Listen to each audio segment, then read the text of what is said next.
The following podcast is a W2M Network original production. Visit W2Mnet.com for all of our other great podcasts, plus news, reviews, articles, and opinions from the worlds of wrestling, video games, football, and entertainment.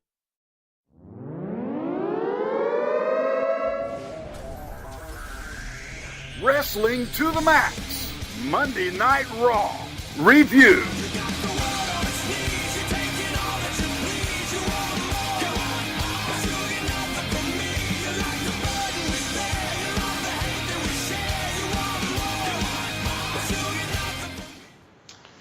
Ladies and gentlemen, welcome to this Wrestling to the Max Raw review for October 30th, 2017. And of course, we're brought to you by W2Mnet.com, the place where you go find all your great wrestling needs and a lot more. And make sure you go hit that subscribe button over at Wrestling to the Max, wherever you find it, maybe iHeartRadio, Spreaker.com, heck, even YouTube. Just go hit that subscribe button. That'll give you all of our great shows. And, we definitely appreciate that. Plus, don't forget to go rate and subscribe as well. Hey, and also don't forget Formula1Mania.com and LastWordOnProWrestling.com. Both are great supporters of ours, and we definitely appreciate everything that they do for us. Hey, and, I'm here once again. I am Gary Vaughan, and along with me is your host, Paul Leazar. Heyo. And Paul, I'll be honest with you, man. I'm super thrilled that we do cover Monday Night Raw. Not just because, we do it and it's my favorite show or anything, but it's the fact that this year didn't land on Halloween. So I'm happy. That didn't stop them from trying to make you think it was Halloween tonight, though, Gary. I know, but they had to do all that hokey stuff, and they definitely put a lot of Halloween in this episode. You're right, and we'll get into all that. But I'm just being honest with you. It'd be hard to do this show, and, hey, good for Harry and Liz. They're awesome. They do a great job over on SmackDown Live, but I'm just honestly thanking God that tonight I'm on the Raw brand. So, but yeah, we've definitely got a lot of Halloween stuff here, and I'm stoked. So let's kind of talk about this show.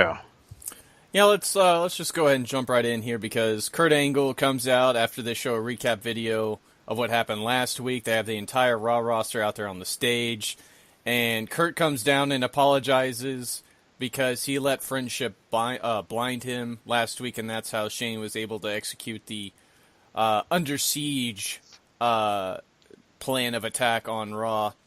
And this, however, brings out Stephanie. She's happy to be back. She hypes up Raw's 25th anniversary that's coming up in January. And she's kind of disappointed with Kurt because she supported him through the illegitimate child thing, and he was a great example and all these other things, but she doesn't want to hear any pathetic excuses about Shane. Shane is only doing this because he lost a Hell in a Cell, and he's got to take out his anger on something, and says, I don't want Raw to be a mockery, and under your leadership so far, which has been incompetent and all this other, bad stuff, it's really fallen apart. So we're going to bounce back in Survivor Series, and you, Kurt Angle, are going to captain the team, and if you don't win, I'm going to be looking for a new GM. I don't know if I necessarily missed Stephanie all that much, Gary, but what are your thoughts on this? Yeah, I mean, when you heard the music, you're just like, oh boy, here we go again. Demasculating Kurt Angle is about to happen. And it did, kind of. It wasn't to a severe level, I'll say that. They were fair enough, but yes, at the same point, she still did her thing and, once again, tries to whack a guy's balls off right away. But I'll say this. I think everything that they put forward here made sense. It kind of gave us that angle we were expecting, right? That Kurt Angle would be the leader of Team Raw. Mm-hmm. I kind of, I'm not sure. We might have talked about this last week. I can't remember. It's been a week. Sometimes I lose my mind in a week. But I know we had mentioned, the possibility probably of Shane and, Kurt Angle both, heading up the teams for their respective brands. And right now, Randy Orton's the guy for SmackDown Live. But, hey, Kurt Angle just had a match at TLC. Looked pretty good. I think this is a good idea. I kind of like it. It puts in place what we thought could happen. You never know. Shane could still join Team SmackDown. Mm-hmm. You just don't know if that's going to happen. But I think for everything she said, she pumped up Raw, the 25th anniversary, all that good stuff. We got that information. But, once again, I think that they gave us some of the things we wanted to know, kind of led us down that road of, okay, so it's not about just Kurt Angle being angry. Now his job's on the line, so we could see Kurt Angle get into some stuff that maybe he hasn't reached yet. And I'll be honest with you, Paul. Kurt Angle on this episode of Raw felt like that GM that I thought we could get, and he was very uptight, angry at times. I liked it. I liked that emotion coming out of Kurt Angle. It wasn't bubblegum Kurt Angle. I think this might be one of the few times where Stephanie doing the ball cutting actually kind of pushed a character forward some. Because, well, yes, this is just typical Stephanie coming back and doing what she does. They've never, ever really followed up on this very well, I feel like. Because Kurt gets basically yelled at by his boss and then turns around and decides, you know what? I need to make some changes. I need to start, getting my ducks in a row going into this show because my job's on the line now. And, all the times that she yelled at Mick, it never really felt like it changed anything. It just felt like she was out here making him look silly, and that was it. So I will say good on them for that. I like the move. Like we did talk about Angle and Shane possibly being involved in the team so far, and Angle being the captain, I think is going to make Raw at least somewhat more interesting because now you have him as the focal point for looking for who's going to fill out this team, because I think he's the first dude on the men's team, whereas Randy is just, confirmed for the team. I don't know if he's the captain or anything like that, and I feel like we'll see Shane kind of fire back tomorrow, and I don't know if he's going to make himself the captain of the team or anything, but I definitely feel like he's going to be in line to be on the show, even more so after tonight. Mm-hmm. Yeah, you're right, and I think what the interesting thing here, too, is we're probably going to have more of these matches to kind of figure out those other four members for Team Raw because of the fact that Kurt Angle takes one away from that roster. And that roster is going to be clamoring and a little upset that, the GM gets a spot, but maybe they don't. Mm-hmm. So I think that's going to cause a lot of good things for them because there's going to be a lot of drama. There's also going to be, I think, several, multi-man matches to determine who gets those spots. So I think it actually brings some good things out of this. Now, I kind of wish I would have known Kurt Angle's original team. Who was the guy that may be losing out now that Kurt Angle's on that team? That's what I would really like to know. Will we ever find out? Probably not. But I would have loved to find out who that fifth guy was that could have been there if Kurt Angle wasn't. Yeah, it's certainly going to be interesting to see how this all shakes out going forward for sure. And we go backstage again to see Kurt sort of groveling and thanking Stephanie for coming out here and putting him back on the road to success. And then The Miz shows up, and we have the Big Bo Dallas return here. And Angle yells at him for being late, and basically just turns into this tyrannical monster of, you know what, you're a coward, you're selfish, and all these other things. And that's when Miz sort of mentions that he doesn't approve of Kurt being the captain of the Raw team. I'm assuming because he thinks it should be him. And Kurt says, you know what, you're going to defend the IC title tonight. And you'll know your opponent when you're in the ring, essentially. So The Miz sort of gets turned into the punching bag for more than one person tonight. And here's the thing. There's not a lot of superstars you can do that to. Mm-hmm. Because there's a lot of superstars who can't talk their way out of that situation or who can be a good enough heel to, basically make us feel like it matters. I think there's a lot of heels you could say, well, oh boy, okay, whatever. But I think you kind of at times sympathize with Miz, even though you sometimes really hate him. So I really did like that. I love the comment Kurt Angle makes here of, where were you last week? I mean, you left us all high and dry, and you show up late here. Now, what's up with that? And now since you did show up late, you don't even get to find out your opponent. I like all those components. To me, it makes sense. It's common sense, if you ask me, right? Mm-hmm. It feels like Kurt Angle is the boss, not just he's a star Hall of Famer just kind of hanging out on the Monday Night Raw set. It feels like he matters. So once again, a great reason for what Stephanie did now, firing him up and of course setting in this whole stuff with Miz going on tonight, sets in all that in motion. So I was very happy with this, and I appreciated that, and I think it worked out pretty well for him. Yeah, we'll keep talking about the Miz stuff as we go down, but once again, I think Kurt, as you just said, basically metamorphed into a boss in like 2 seconds because he got chewed out, and now his job's on the line. And I as I said, I think this is the first time, or well, at least one of the few times, where this Stephanie coming in and chewing somebody out has actually changed a character, and I really like that for tonight, even if it's just for tonight, and it keeps going forward, hopefully to Survivor Series at least. It's a nice change of pace for Kurt, who you're right is basically just a Hall of Famer hanging out who happens to make matches every once in a while. So yeah, it's what I call bubblegum Kurt, because it's nice to see him. He's always smiling here and there, just kind of feels good. And now I feel like, he actually matters once again. And, you were completely right. Stephanie did do the right thing because, it gets that fire underneath him. But she also, a lot of the points she made once again, gave us credence to some of the things in the past and gave us some credence to some of the things we're going to be seeing in the future. So I don't think she spent too long either. I think the time she spent here on Raw was just right. Got out of there, didn't stick around. Appreciated that too. Yeah, absolutely. That did not overstay its welcome. Moving forward, we're going to move on and talk about the IC title match as The Miz defends against Matt Hardy, who is his surprise opponent. This is pretty good. I mean, anytime you're going to see Matt by himself, though, you're going to see that age and time and all the bumps have really caught up with him.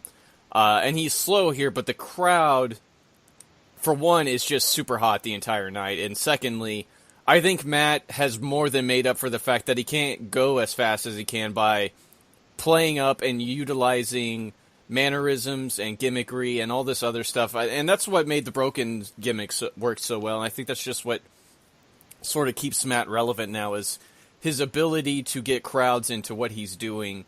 And somebody else who is equally good at that, of course, is The Miz. And they have a pretty fun little 13-minute match here. The Miz ends up going over with a skull-crushing finale after sort of spinning out of a move that Matt did, which is escaping me right now. But The Miz retains. That's the important part. And, good match.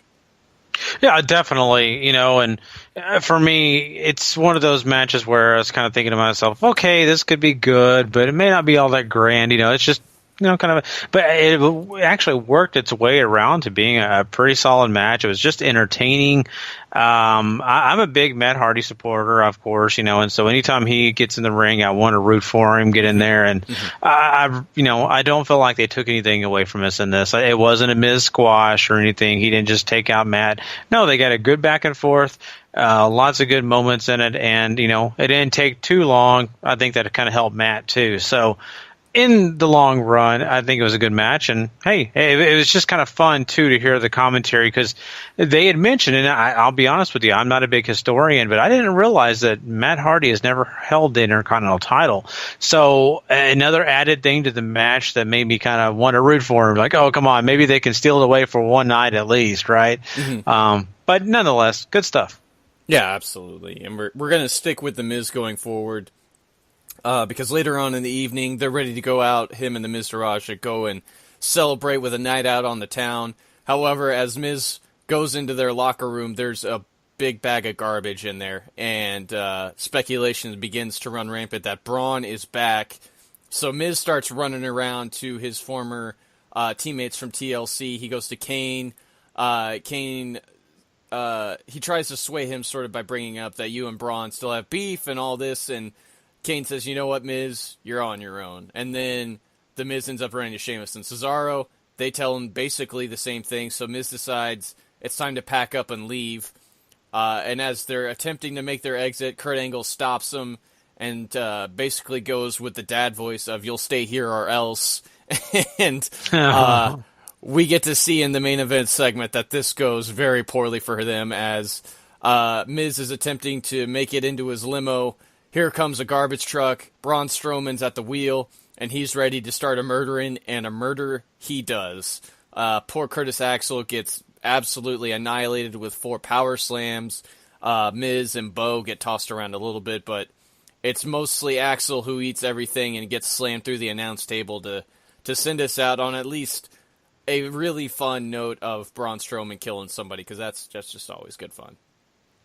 Oh, yeah, for sure. Here's the thing. This was throughout the night, and I kind of appreciated it. what they did here, once again, it didn't overstay its welcome because they spaced it out pretty well, right? Mm-hmm. They didn't hog, an hour of the show just to kind of cut this angle. No, really what they did is they really had a good spread of it.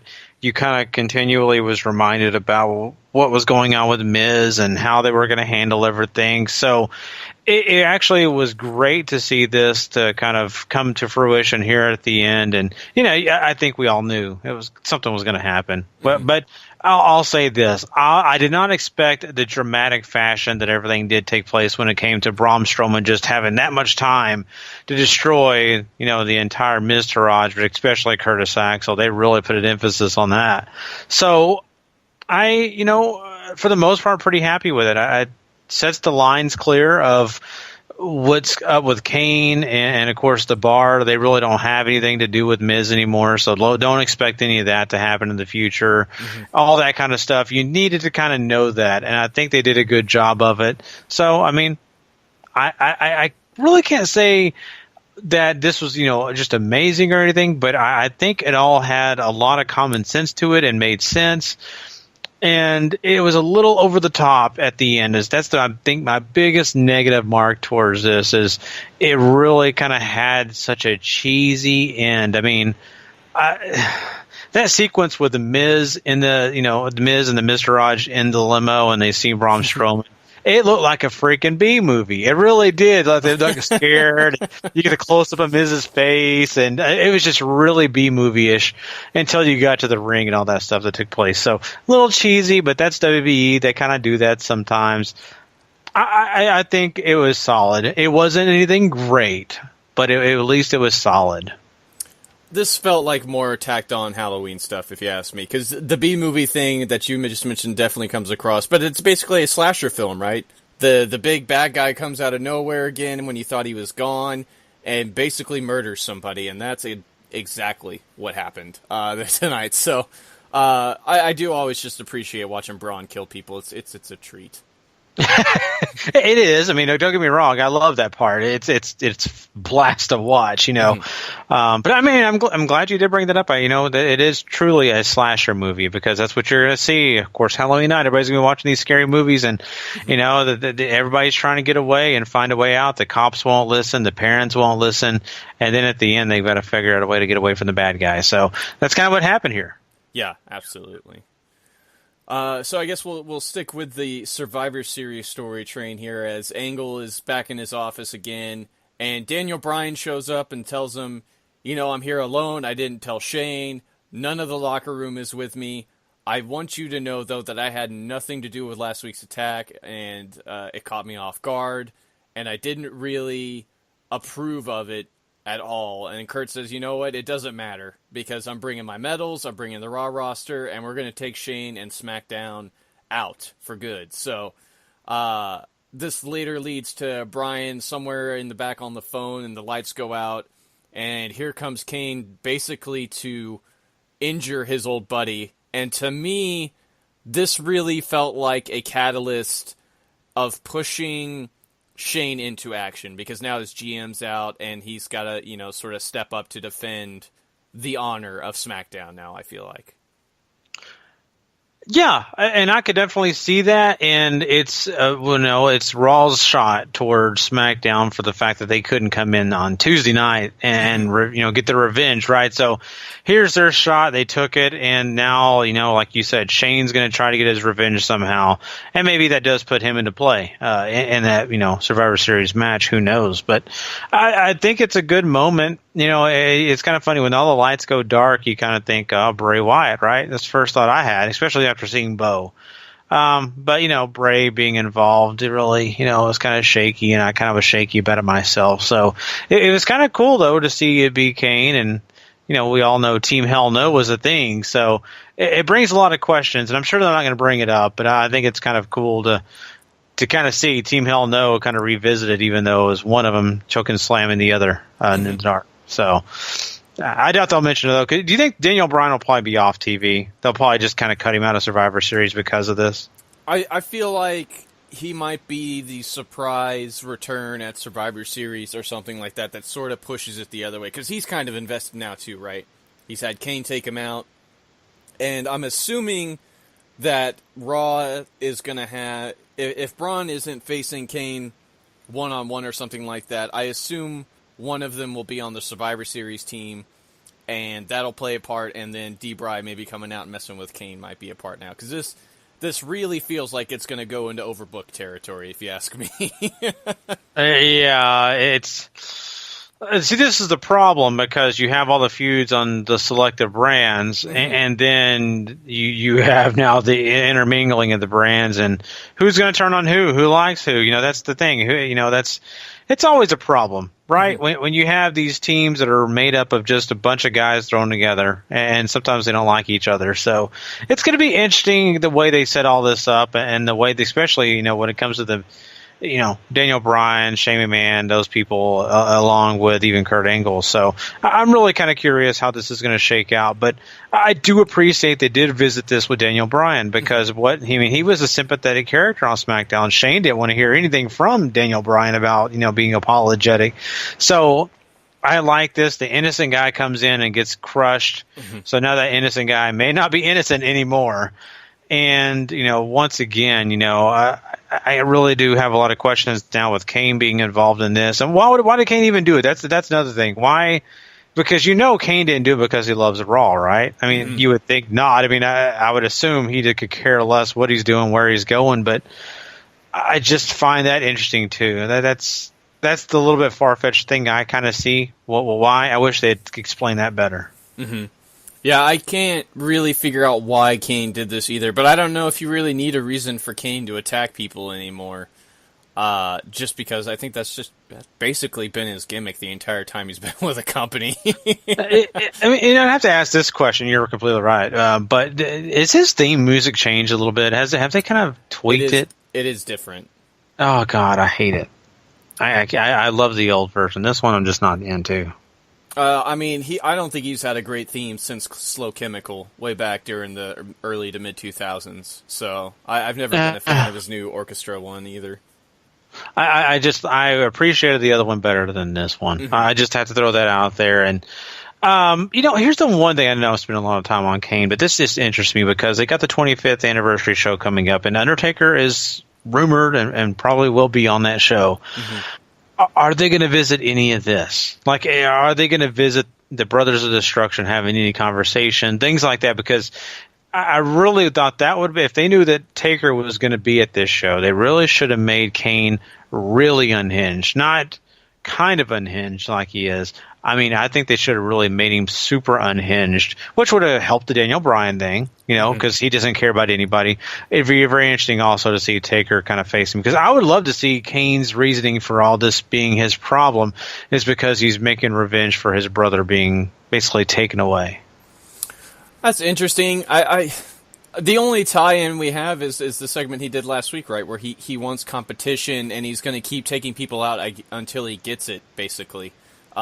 Taking the reins away from Braun Strowman, who is now back, and I'm assuming heading for a big match with Kane. Whether that's at Survivor Series or not, I don't know. But something along the lines, like it's even tying that this attack on Daniel Bryan into the promo he was looking for last week is still shaky to me, right? Because, I mean, we know Daniel Bryan hasn't been a competitor for a long time, and other than maybe just wanting to bury old grudges or something like that, or feature an old grudge, maybe that's what they're after here. Yeah, it could be, and you're right. But we'll have to kind of follow it and see, because really, I think we're all still in the dark on that. But that old grudge thing could be the situation we're looking at right in the face. I really question how long Kane's going to be here too. I mean, I have no idea. I should have looked at that mayor. Because is he running for mayor still? Did he lose? I don't know. I mean, the questions. I really have that question: is he here to stick around? That's my biggest thing, So I got to look that up. Yeah, I would assume that campaign is over because mayoral elections usually don't last very long. So he must have lost. That's a bummer, because I think it'd been great to see Glenn Jacobs, Kane, get a chance to do that. But hey, at least WWE's another option for him. So. Yeah, so I mean, we'll figure it out Sorry, I was reading the mayoral thing. It only says he ran, but that was earlier this year. I would think he lost. Okay, yeah. So you're gonna get more Kane. Yeah. So. And we're not done talking about Kane yet either, because first up they have Finn Balor take on Cesaro, and they get almost 12 minutes or so with Finn getting the win with the double stomp to the back of Cesaro's head, and this really felt like a strong comeback win for Balor that they immediately take away from him because Kane comes out, tombstones Balor on the stage, and basically Kane ain't done murdering people. Even if, and this really looks like it's setting up for a match with Finn down the road, too, of maybe a demon versus demon sort of deal. Okay, here's the thing. I'm fine if that does happen, but let's not overuse the demon gimmick. Mm-hmm.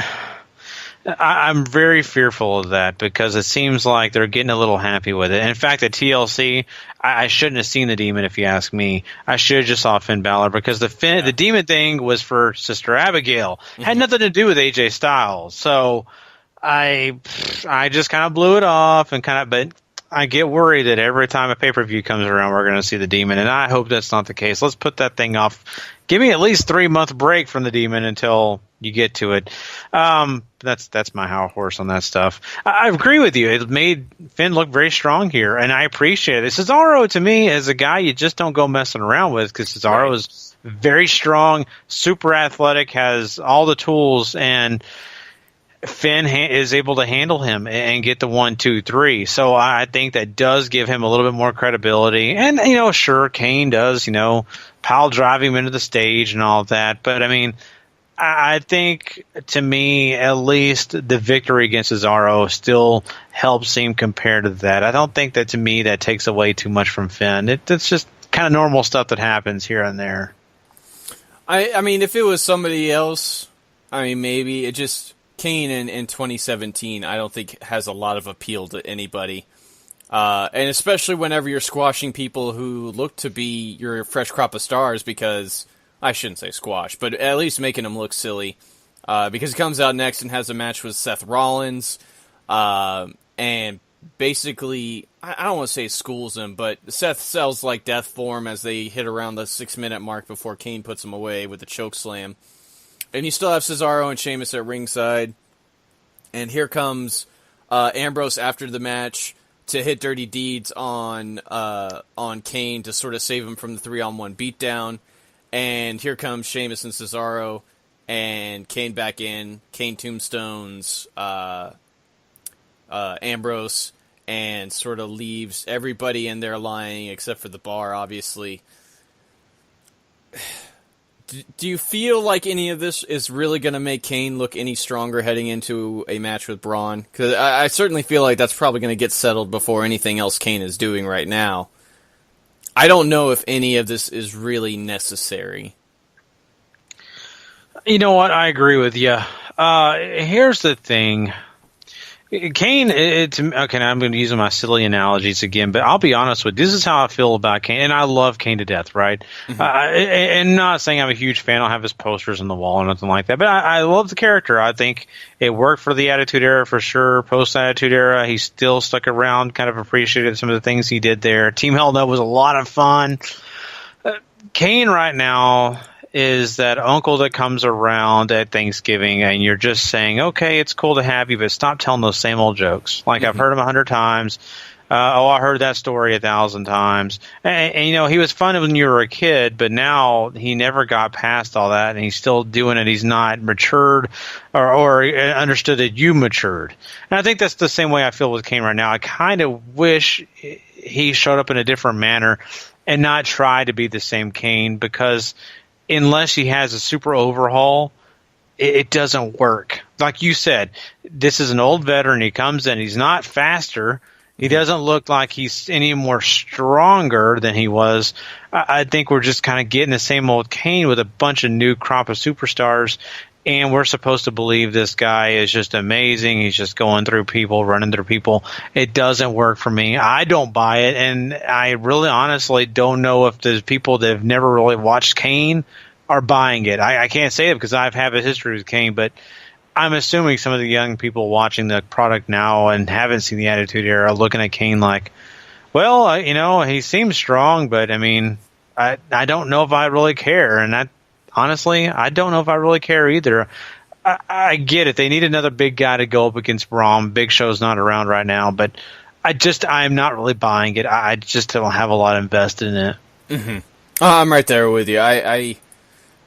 If you want Kane to squash people, it can be lower people on the roster, and you just need to know that he's there. And I don't mind him beating up people backstage. That's fine. I don't know if you need him out here squashing younger guys, especially Dean and Seth and Finn, who realistically I think sell the brand or are selling the brand because I think people like us like The Miz. I think everybody else just doesn't like him at all because he's so good at his job. And without Brock around and all these other things, they're the real focus of the show.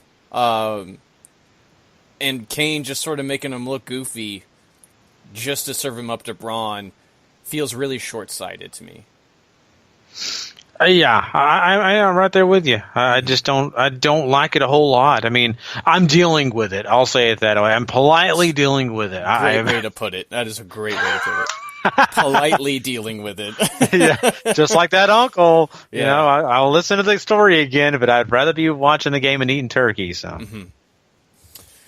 So that about does it for Kane and all that good stuff. So we're going to rewind back to the beginning of the night because something that made me insanely happy was the return of Samoa Joe, who gets a huge reaction from the crowd, first of all. They are super into him.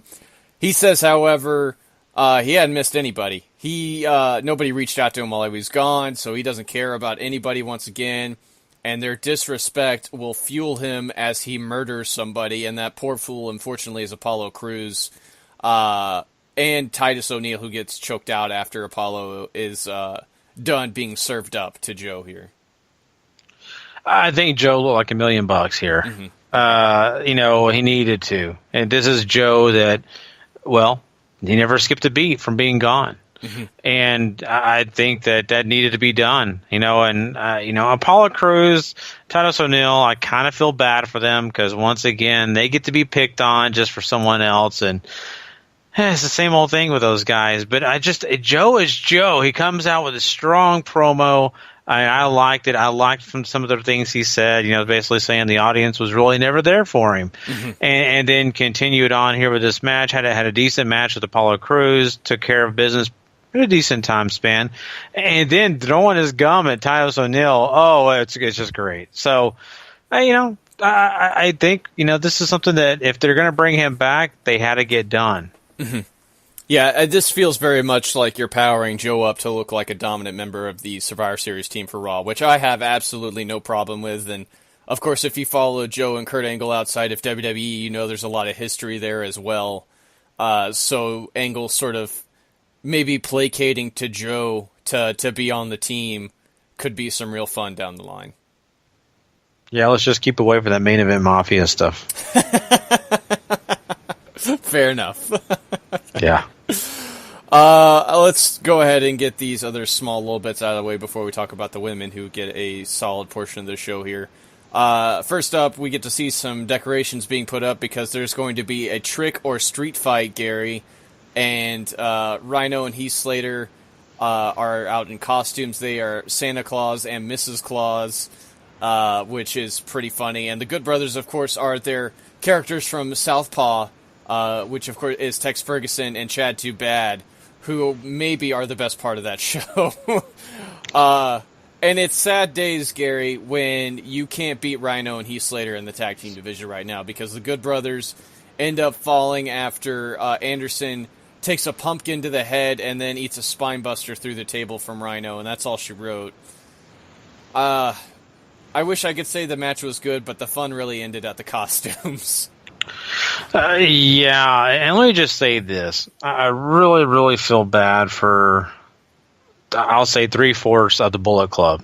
And what I mean by Bullet Club is the guys that came from Japan that were a part of the Bullet Club and came to the WWE, and now that the WWE is so focused on, hating the Bullet Club and making anybody who's associated look stupid, Well, AJ Styles is one of the most premier athletes, one of the best wrestlers they have on the roster, if not the best wrestler. I think probably the best guy that they have. So, he gets treatment that's nice and kind, and he gets to win. But Finn gets to look silly a lot. Now you have the Good Brothers here, Anderson and Gallows, getting a chance to once again look silly. And it's not about the match itself. I'm not going to say that. Mm-hmm. But once again, they take the fall, and I have a weird feeling that this is all based on just WB just not liking the Bullet Club stuff, and they're picking on these guys. Maybe I'm completely wrong, but it just feels that way. It really does. AJ Styles and Finn do it too sweet, and the next thing you know, Finn Balor is getting jobbed out. So it just makes it just feels a little bit wonky here. But whatever. I'll talk about tonight's match. I'll stop having my conspiracy theories. JFK stuff will come out sooner than this Vince McMahon hating the Bullet Club stuff. So nonetheless, I think, you got what you expected out of this match. It's going to be corny. It's hokey. It's a Halloween match, for God's sakes. Yeah. And they do this kind of stuff. We don't have the mud wrestling or the pudding matches anymore, things like that. So this is kind of the equivalent today. And I'll say a couple things here. One thing I didn't need to see was Rhino bent over a table in a Mrs. Claus outfit. That was disturbing. I'm surprised I finished Raw for this episode because I was not happy with that. That was not a treat. That was more of a scary thing. But I'll get past that and to talk about the fact that I would have rather seen this in fast forward with silly music, and it would have been way better. It would have been fun. But I get it. It's live. It's on, prime time. It is what it is. It's just a silly match, and it's fun for the kids. It's what it is. I don't know. I'm a little lost here, Paul, because of the fact that I don't want to crap on this because I get why they're doing this, mm-hmm. But at the same time, I'm like, what does it matter? It doesn't. This is 5 minutes of straight up filler and placating to Halloween being tomorrow. That's all this is. That's really it. Oh, once again, it had some funny moments. Don't get me wrong. Yeah. It did have those silly, funny moments. But, at the same point, I'm just like, oh, boy, this is just so... I forget that guy, the British guy. I can't believe I forgot his name. That run around in the field fast, and the music would play. Benny Hill! I would have loved this in Benny Hill style. I would have applauded it. Especially the Rhino no-selling, getting hit by a fake tombstone, and then putting a pie in Gallows' face. Oh, it's beautiful. They should have just paid the Boogeyman for one night to be on this show. They usually do. Mm-hmm. They usually do. On the cruiserweight side of things, you have Enzo come out. He has Drew Gulak with him. And he starts running down Kurt as well, since he has beef with him, signing Kalisto still and all this stuff. And Enzo says that Kalisto isn't going to be getting the championship back. And you have Drew once again doing Enzo's lines better than Enzo, if you ask me, using the proper English and all that. It's just good fun. And then Kalisto comes out and squashes Drew Gulak in a minute. And Enzo attacks him post match. Yeah, that's a segment. Can I rate it any better than I rated this last thing we just talked about? I still know. Okay, so they want to do the 205 Live, the cruiserweights, and have them on the show. And they did do it in about a minute and a half, it feels like. Gulak was the best part of this. I love Gulak. You're right. Yeah. It was funny, him doing his best white bread impression of Enzo Amore. So I think it was nice. But, I just I don't know. This whole situation with Enzo has been, I guess, really good for that division because people are watching 205 Live a little bit more and they're paying attention. But this seemed like they were told, hey, you guys have to give them some time on Raw, right? And Vince is like, oh, okay, let's just throw him out there for a few minutes, get it done, and get him out of there. And that's what it was. There's not a lot here. Gulak loses, really, honestly, too quickly for me to even care about what's going on. So, there you go. Cruiserweight action for about a minute and a half, and now you just have to check out 205 Live to see more. Yeah, if this does anything to make you want to watch 205 Live, then hats off to you. But this, for everything good I said about them making you want to watch Tuesday last week, they give you nothing this week. So Exactly, and good luck now because Halloween night's on that. So doubt you're getting very many viewers that night. At least it's on demand. Yeah, that's true. So we just have the ladies left to talk about. Alicia Fox, first we get some highlights of her beating Bayley last week to be the captain of the Raw Women's Survivor Series team. She comes out dressed up like a captain from the military almost, and says, you know what, I don't have time for a match tonight, I gotta put my team together, so Nia Jax is gonna take my spot. And Nia Jax does so against Bayley. About 8 minutes or so. Basically, this is here to get enough in for Bayley to make sure that it looks like she can compete, while Nia gets to look strong and she ends up getting the victory after a spear and a leg drop. You basically summed all that up, so I don't have to say anything else about that. But that's what it was, though. I mean, that's true. There's no joke. I mean, what you just said is how it worked. There's no problem with it. It's just they kind of told you the story in those 8 minutes of Bayley, can't compete with her. Don't think it's a squash, guys. But in a way, we kind of want it to be because we need Nia Jax on this team. And I like the fact that they've got Nia Jax on this team. I really, really do. I don't know right now if the audience or myself really care if Bayley or Sasha Banks is on that team. Like, I know they probably will be, or at least one of those girls will be, but at the same point, I just don't know if it's a big deal. Right now, I kind of am okay with this, and it sounds funny because usually I'm rooting for Bayley and saying, man, I really wish they wouldn't have let her lose here.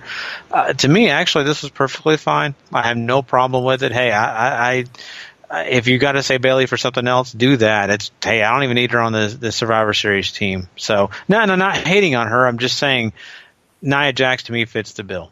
Mm-hmm. And of course, Alicia makes Jax her number one pick for the Survivor Series team after the match is over.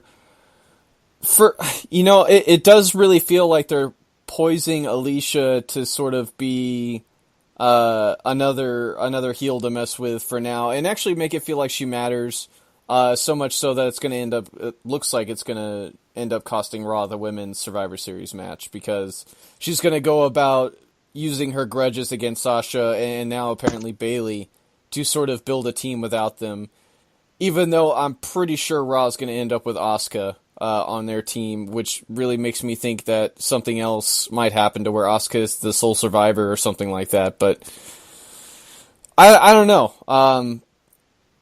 We're going to talk about this on our main episode of W2M, but obviously with Emma and Summer Rae gone, your choices of ladies to put on the Raw Survivor Series team aren't really numerous right now.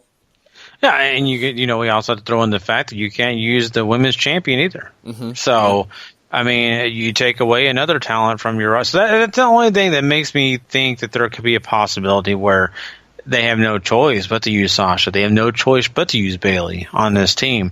And if that's the way it works out, that's the way it works out.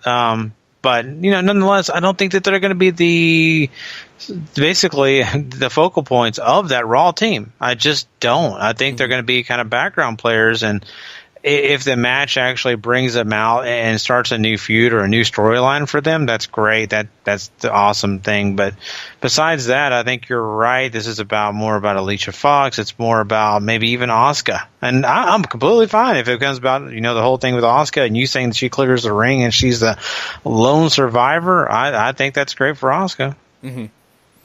Yeah, and legitimately putting my mind to it. Maybe outside, I think Mickie James would be the only one left that would fill it up, right? So it'd be Alicia, Nia, Sasha, Bayley, Mickie, and that's it. Or Asuka. I forgot Asuka. So maybe Sasha doesn't end up on there or something like that. But it could be. I just right now I don't know. Why would they make or choose Mickie? That would be my biggest question. What would entice them to even use her? That's something that I would kind of have to question. That's a great question, because really making Alicia Fox the captain of the team was already perplexing enough. So yeah, we have too many questions with the Raw team. That's true. Speaking of Asuka, though, She gets to squash Stacey Cullen later on in the evening.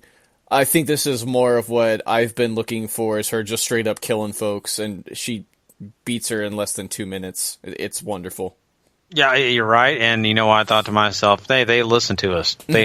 And they really heard Paul probably screaming his head off, like, do it. And so, yep, they did it. There you go. I mean, they're going to have to, really showcase why Asuka's, this unbeatable person and why she matters so much. And so there you go. A squash match, but it's needed. Yeah, absolutely. And then, last but not least, we have Alexa Bliss walking into Kurt Angle's office, and she talks about maybe needing to cut some of the dead weight from the division, like Mickie James, and says, you know what, we can replace them all with young talent from the Mae Young Classic and all this, and we would have a stronger division, Kurt. And you know what, Kurt fires back with, Mickie stood up for the brand last week, so tonight, Alexa, you're going to defend your championship against her, since Angle ain't buying the kissing up, of Alexa. And that is your main event match for the evening. They go about 11 minutes or so. Alexa retains, and I don't know. This was solid work. It lacked all the story elements that I think their pay-per-view match had. Yeah, I think they were trying to revisit it, and really it didn't need to be revisited. And maybe that's the hang-up on my end. I thought maybe I just was not super enthralled. I thought it was a decent match. I think that, both are talented enough to give you a decent match, but I'm right there with you. There was something lacking, and I didn't really know what it was, and maybe that's what you're saying here is a story. Mm-hmm. It's just not there. But, you got to give credit to them for making this one of the last parts of the show, right? Where, the women's division, once again, technically gets the main event match, right? Right. She doesn't close out the show, but technically gets the main event match. So you got to be happy for them. They promoted it very well. So it is what it is. But, I think they just kind of prove a point that, hey, Alexa Bliss is your champion. Mickie James is not going to be back in that picture for a little bit at least, until Alexa Bliss is not your champion. So I think it worked out okay. I'm not going to say great or anything, but okay, and that's fine. I will say this though, Paul. I died during that promo or that little interview with Kurt Angle or whatever you want to call it, because I love her talking about the Mae Young Classic girls and the fact that they could come, and she says, "Heck, you can even go dig up May." Oh my God, that was the best thing ever. At first I thought to myself, oh my God, Mae Young's family is probably horrified. And then I thought to myself, Mae Young would have loved every second of it. Yeah. She was truly up for anything. Yeah, so I just had to throw that in there. That was probably one of my favorite moments on Raw. Mm-hmm. Absolutely. And I think that covers everything on the show. At least everything that's worth talking about. So we just got to put a number on this bad boy, Gary. What you want to give it? You feel for WWE because when they get around the holidays, especially like Halloween, Thanksgiving, Christmas, those are really difficult times for them because people are out doing other things and they're trying their best to grab your attention and keep it. I don't know that this episode of Raw really did that. They had some good things. I think the whole Miz thing was really good with the Miz Taraj. Not great. I think that, the women's division actually tonight was not terrible. I think that they actually gave you some matches to care about, right? Mm-hmm. Some things, the stipulations, championship match, things like that. Those are great things to have on just a Monday Night Raw. So I think that's a positive for the women's division. But the rest of this show was just kind of very ho-hum for me. I will say this. They gave me a great match with Miz and Matt Hardy for the start of the show. I really liked that one.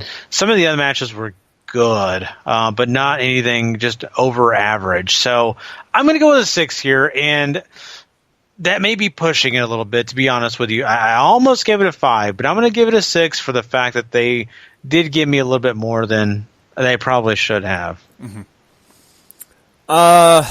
And this is kind of hard because you're right, this is not a great show by any stretch of the imagination. I don't know if it's so bad that we're talking like 3 or 4 territory. Because there's the Intercontinental title match is good. I enjoyed Finn and Cesaro's match as well. I enjoyed Samoa Joe coming back. I admittedly, while I'm usually not a fan of Stephanie absolutely cutting off somebody's balls every time she gets on the microphone, it played into a story this go around, which I really appreciated from Kurt all evening, which drove the action. And from that point of view, I think that's basically all the successful bits. The women definitely were a focus. I don't know if we got a lot of quality stuff, but everything's moving along at a brisk pace here going into Survivor Series, and you can't really fault them for that because they could have absolutely slacked and just given you an absolutely ho-hum 3 hours of nothing moving. The stuff is moving forward here, and at least there's progression, because we've watched some Raws where just absolutely nothing's happened. Nothing is happening. So I'm going to go with, I think you were right before you gave your rating. I think a 5 or maybe a 4.5 is probably the right range here. It's parts of this are good. Other parts of this you could just absolutely do without. It's just, they tried. They sure did try. I think maybe that's what I should give it. They sure did try. I think that's better than any number you could give it, Paul. Yeah. Yeah, I mean, and I'll be honest with you, I really want to give it a 5, but I'm going to give it, I'll go ahead and give it the 6, and I'll say this, it's a treat from me to the WWE, but not only that, it's for that line that Alexa Bliss gave over, go dig up Mae Young. Oh, man, One whole point right there. There you go. I much appreciate it, so... but yeah, that's our show for tonight for Monday Night Raw. We definitely appreciate everybody who's coming to check this out. Make sure you go check out W2Mnet.com. And don't forget to go subscribe, rate, and review over at Wrestling to the Max. Please do it now if you haven't already. Hey, and also big thanks over to Formula1Mania.com and Last Word on ProWrestling.com. Both are great supporters. I appreciate them a whole lot. And one last thing here, guys. This is Halloween, and we definitely hope you guys are safe. And make sure you go and take care of your business. Have fun. Go to the parties. Go make sure you take those kids out trick-or-treating. Whatever you're doing on Halloween, just be safe. And please, please listen to us. Don't go drinking, driving. Don't text and drive. Make sure you're focused because there's lots of people on the streets. Please be safe. I'll be out there. I want to be safe as well with my family. So just do us a favor. Please go do that. Let's all go have a great Halloween. We definitely hope you have the most spookiest, spectacular time ever. Go get, your blaze and fun on, or whatever you do. I don't care what it is. Just don't do it to hurt anybody else. There you go, guys. So thanks again, once again. We appreciate all of you. See you guys later on. Have a good one, guys. The following podcast is a W2M Network original production. Visit W2Mnet.com for all of our other great podcasts, plus news, reviews, articles, and opinions from the worlds of wrestling, video games, football, and entertainment.